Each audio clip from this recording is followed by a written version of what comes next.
Halo Lur, jadi gini, Cak Ovan kemarin itu dapat beberapa permintaan di kolom komentar. Mereka itu pengen Cak Ovan nge-review sebuah film. Kan sekarang lagi pandemi nih, jadi nggak bisa kemana-mana. Jadi ada yang nyaranin buat bikin review film.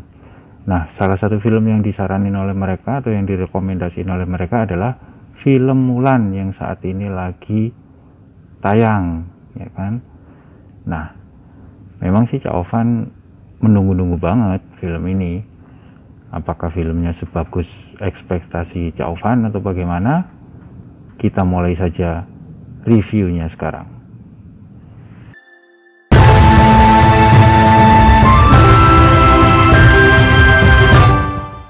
Penantian panjang dan ekspektasi yang tinggi terhadap adaptasi live Mulan ternyata berakhir dengan kekecewaan. Sebagai film hasil garapan studio sekelas Disney, semestinya film Mulan bisa jauh lebih baik dari yang ada sekarang ini. Oke lah, ini adalah pendapat pribadi Cak Ovan, dan mungkin kalian punya pendapat yang berbeda setelah menonton film Mulan ini. Tapi pertama-tama yang perlu diingat, bahwa film Mulan ini menurut Cak Ovan sejatinya adalah film untuk konsumsi anak-anak. Meski usia remaja dan dewasa juga nggak diharamkan untuk nonton film ini. Namun bagi kalian yang menganggap bahwa film Mulan dengan latar belakangnya negara Tiongkok yang lekat dengan bela diri kungfu, jangan berharap kalian akan mendapat suguhan koreografi pertarungan kungfu ala-ala film kungfunya Jet Li, Jackie Chan ataupun Donnie Yen. So, di film ini kalian gak akan melihat munceratan darah dan adegan sadisme lainnya dalam pertempurannya nanti. Menonton film ini terasa banget sentuhan Disney-nya.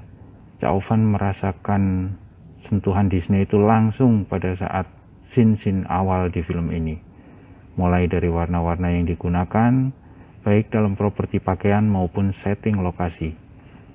Lihat aja, penuh warna-warni dan sangat cerah, sesuai dengan dunia anak-anak. Penggunaan color grading dalam film ini pun nggak perlu diragukan lagi, karena studio sekelas Disney pastinya memiliki SDM yang sangat expert dalam hal color grading, sehingga dalam setiap scene atau adegan, warna yang ditampilkan sangat pas dengan suasana atau tema ceritanya. Namun, terlepas dari beberapa kelebihan tadi, ada beberapa kekurangan juga dalam film ini. Misalnya, adegan lucu yang menurut Cak Ovan juga terkesan dipaksakan, yaitu yang pertama adalah adegan bersin saat dirias. Mestinya nggak perlu gitu-gitu amat juga sih. Dan kedua, menjatuhkan tripod karena jepit rambut yang lepas. Ya, seorang yang udah mempunyai kemampuan tinggi, mestinya nggak sampai begitu. Dalam adegan pertempuran di medan perang, bagi Cak Ovan, adegan yang disuguhkan semakin membuat Cak Ovan yakin bahwa film ini bukan film termasuk ke dalam film kolosal. Karena apa? Ya, karena nggak banyak melibatkan banyak orang. Dalam adegan pertempuran besar pun, pengambilan gambar banyak dilakukan dari jauh yang kemungkinan mempergunakan visual effect untuk menambah jumlah pasukan agar terlihat banyak. Sedangkan sudut pandang pada saat pertempuran terlihat dijaga sedekat mungkin sehingga tidak memperlihatkan suasana pertempuran besar antara kerajaan dan pemberontak yang semestinya jumlahnya sangat besar, melibatkan puluhan ribu orang.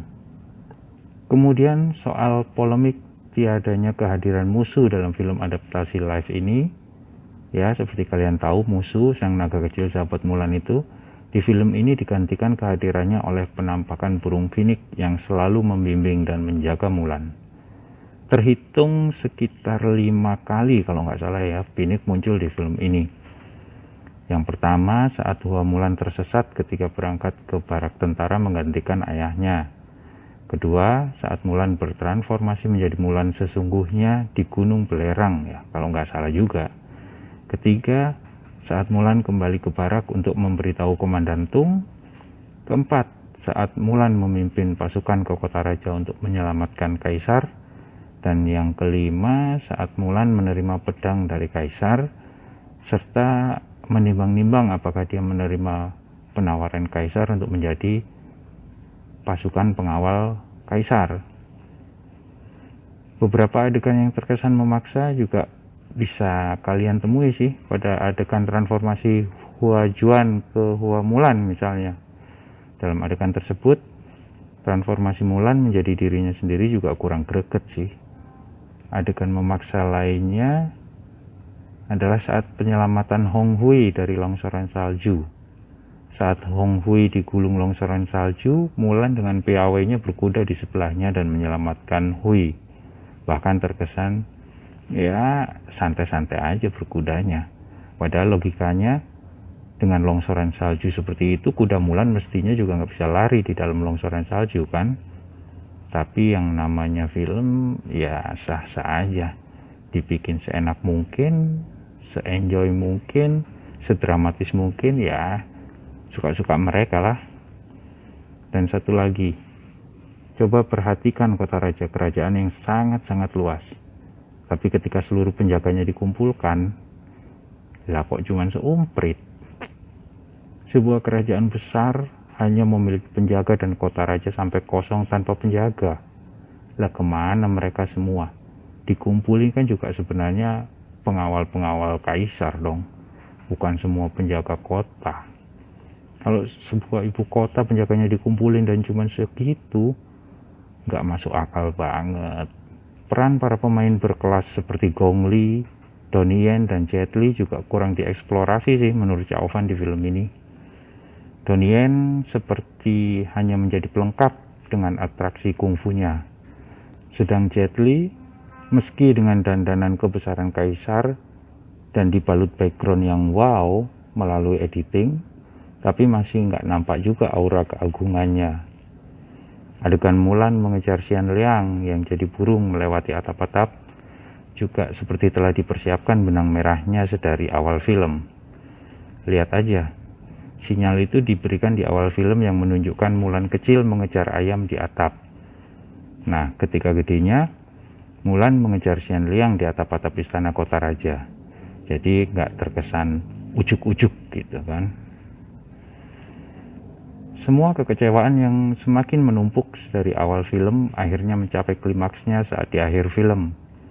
Semuanya berjalan menjadi lebih cepat dan terkesan dipaksakan segera selesai dengan matinya Borihan, sang pimpinan pemberontak yang gagal menangkap panah yang ditendang Mulan. Ya, matinya bos jahat kok cuman segitu doang. Terakhir, Mulan yang menolak untuk menjadi prajurit pengawal kaisar dan memilih pulang ke desanya malah mendapat kejutan, yaitu sebuah pedang yang menjadi pengganti pedang ayahnya yang hancur lebur. Pedang yang diterimanya kini tidak hanya berisi 3 kata pilar kebajikan, namun mendapat tambahan 1 kata lagi dari kaisar, yaitu pengabdian kepada keluarga. Dan lagi-lagi ini nih yang bikin kesel nih, si Pinik numpang nampang terus di sini nih melalui bayangan di pedang yang dipegang Mulan. Overall, sebagai film hiburan, film Mulan ini sih oke-oke aja. Tapi sebagai film adaptasi live yang mana sangat dinanti oleh banyak penggemar dengan ekspektasi yang tinggi, kehadiran film Mulan ini menurut Chaovan ya merupakan salah satu kegagalan Disney dalam menggarap sebuah film. Oke lah, itu review Chaovan terhadap film Mulan. Dan kalau harus memberi penilaian atau bintang mulai dari 1 sampai bintang 10,